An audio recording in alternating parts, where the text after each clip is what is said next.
Il faut bien comprendre qu'un entrepreneur n'évolue pas dans un seul écosystème, mais qu'en fait, c'est toute une série d'écosystèmes qui sont imbriqués.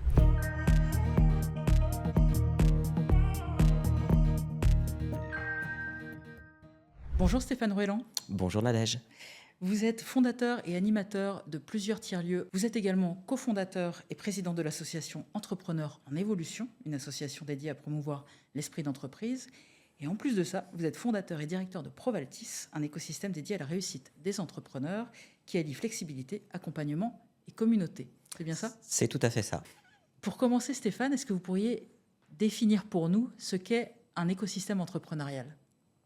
Oui, tout à fait. Un écosystème entrepreneurial, c'est un peu, en prenant l'analogie d'un écosystème naturel, c'est la réunion entre un milieu et les populations qui utilisent et qui font profiter ce milieu. Et donc sur l'écosystème entrepreneurial, ce sont par exemple des lieux, des conditions, des équipements immatériels en fait. Donc Ça va être le tiers-lieu, typiquement. typiquement un tiers-lieu, un incubateur, un centre d'entreprise, etc., qui va être un lieu physique qui va permettre de réunir des gens. Et les gens, en fait, c'est cette population, c'est ce réseau, c'est la deuxième partie, la partie immatérielle, les personnes, le réseau qui va permettre, en fait, d'apporter de la richesse à cet écosystème. Est-ce qu'on peut créer son écosystème sans appartenir à un tiers-lieu, en étant simplement proactif, en allant à des soirées d'entrepreneurs, en étant très actif sur LinkedIn, etc. Est-ce qu'on peut avoir trouver les mêmes partenaires, les mêmes accompagnements en faisant ça? Oui, bien sûr.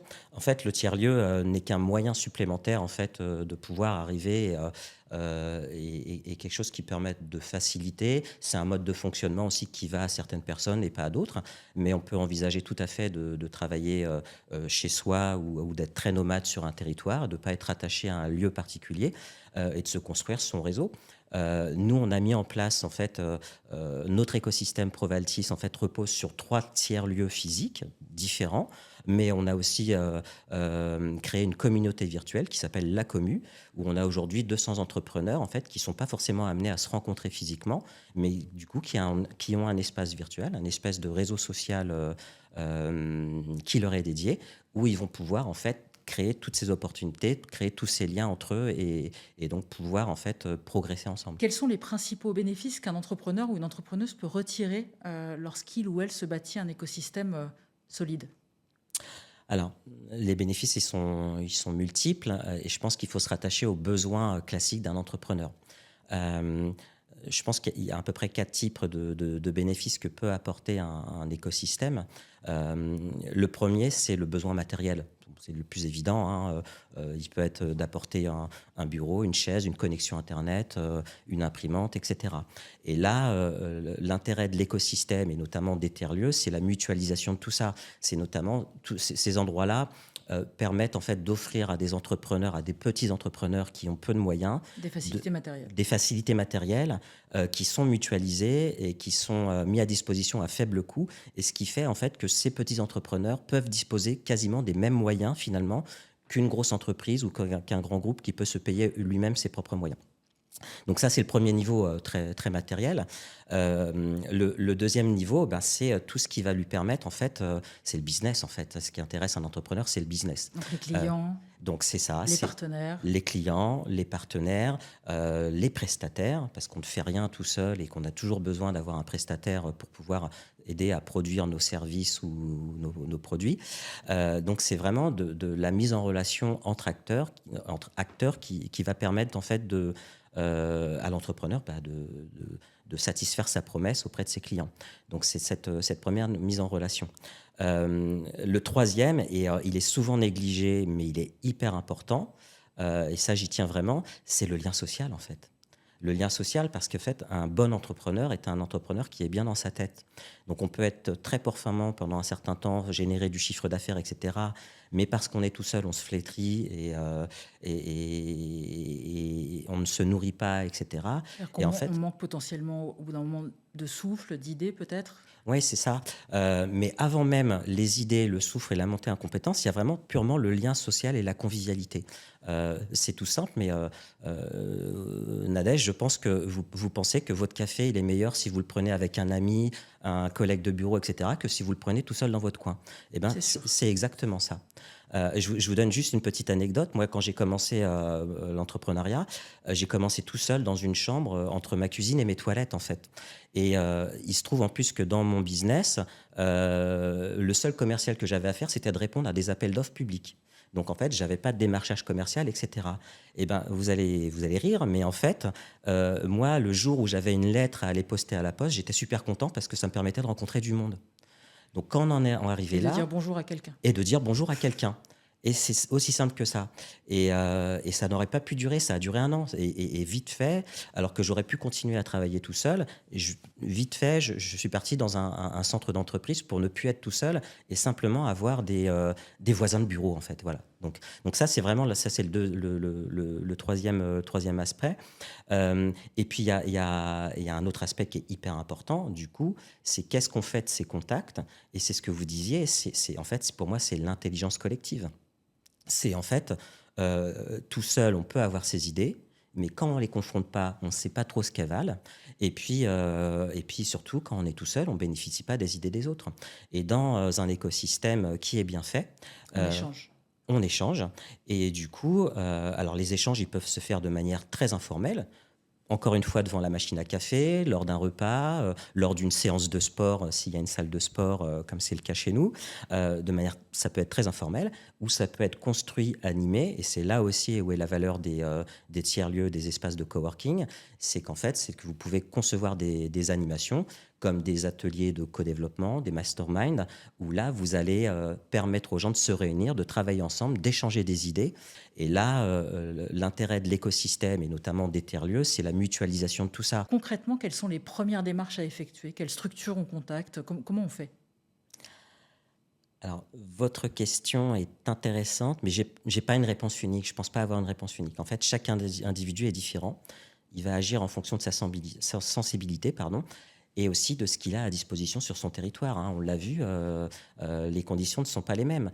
Si vous êtes entrepreneur dans la Silicon Valley, ça ne sera pas la même chose que si vous êtes entrepreneur chez nous, sur notre territoire, à Viry-Châtillon. C'est pas les mêmes conditions.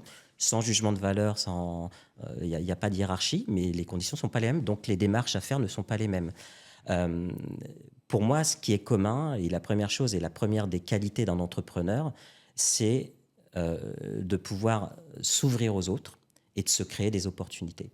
Donc, c'est d'aller frapper à toutes les portes. Donc, il y a les portes des institutionnels, on les a évoquées tout à l'heure, hein. On a BPI France, on a les CCI, les CMA, tout plein de structures qui peuvent vous aider. Donc, il faut à tout prix Les aller les voir. incubateurs, C'est les ça, accélérateurs. les incubateurs, les accélérateurs, qui sont souvent liés à des lieux physiques, mais il y a aussi les réseaux en fait immatériels. On a plein de réseaux d'entreprises en fait, hein, sur nos territoires. On a plein de choses qui sont très bien faites. Par exemple, au niveau de l'État, on a la French Tech, un réseau pour mettre ensemble toutes les entreprises qui sont à haute portée technologique, mais on a aussi des réseaux thématiques. Encore la semaine dernière, on a organisé un événement avec l'association Bouge ta boîte, qui est une association nationale sur l'entrepreneuriat féminin. Donc, en fonction de ses sensibilités, on peut aller là. Si on est une femme entrepreneur, ça paraît tout à fait logique d'aller voir ce qu'ils proposent et de pouvoir s'appuyer sur ce type de choses. En fait, il faut être curieux, frapper à toutes les portes et voir ce que chacun a apporté. En fait, il faut faire son marché. Est-ce qui nous convient? Il faut faire son marché et voir ce qui nous convient. En fait, c'est ça. Et il n'y a pas de solution miracle, hein, il n'y a pas de recette miracle. Chacun doit essayer de voir un petit peu toutes les opportunités qui se trouvent sur son territoire et puis aller puiser dedans et faire son marché. Une fois qu'on a fait son marché, qu'on a trouvé ce qui nous convient, comment on fait pour développer encore plus et pérenniser son écosystème, celui qu'on s'est construit? Alors, il faut l'entretenir, c'est comme tout. C'est du relationnel et donc il faut l'entretenir. Ce qu'il faut bien comprendre, en fait, la richesse d'un écosystème, c'est vraiment la symbiose. C'est-à-dire que dans un écosystème, je ne peux pas me contenter de venir, d'être un client, de prendre et de repartir. L'écosystème ne va tenir, en fait, que s'il y a une vision collective et que chaque individu qui fait partie de l'écosystème va y apporter ce qu'il peut y apporter et prendre ce qu'il a besoin de prendre. Et il faut que ça fonctionne dans les deux sens. Et bien sûr, en fait, pour avoir un écosystème et un réseau le plus efficace possible, il faut accepter de donner ce qu'on a à donner pour augmenter la richesse et la valeur jetée de cet écosystème. C'est vraiment donnant-donnant. On a vu, moi, j'ai vu des réseaux qui se sont flétris parce qu'en fait, les personnes qui faisaient partie de ces réseaux, en fait, ne venaient que pour prendre. Et en fait, pour pouvoir, c'est de l'investissement, hein, on est dans des logiques d'entrepreneuriat. Pour pouvoir en fait bénéficier de l'apport des autres, il faut pouvoir nous donner. Et Voilà.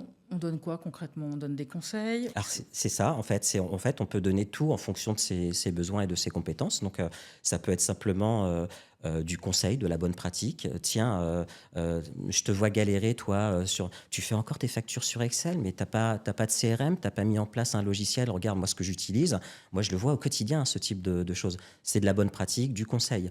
Ça peut être de participer, comme je vous le disais, à des ateliers de co-développement où on va avoir une thématique, comment faire venir plus de clients, comment mieux parler de mes prix, plein de choses comme ça. Et forcément, Faire bénéficier de son réseau autre, peut-être? et de faire bénéficier de son réseau, de ses expériences. En tant qu'entrepreneur, on s'est tous pris des claques, on a tous eu des échecs, et c'est bien d'en parler aux autres, parce qu'en fait, ça leur permet des fois de les éviter aussi, ces échecs. Donc le retour d'expérience est super important. Donc le partage, avant tout le partage. Ouais. Le partage, et surtout être conscient de la dimension collective. Et alors finalement, comment on mesure l'efficacité de son écosystème entrepreneurial? Est-ce qu'il y a des KPI à suivre, par exemple? Alors oui, on peut mettre en place et suivre des KPI, c'est pas forcément obligé. Après, c'est une question de feeling aussi, hein, mais juste une précision, en fait, qui est importante à dire, c'est que l'efficacité d'un écosystème ne lui est pas intrinsèque.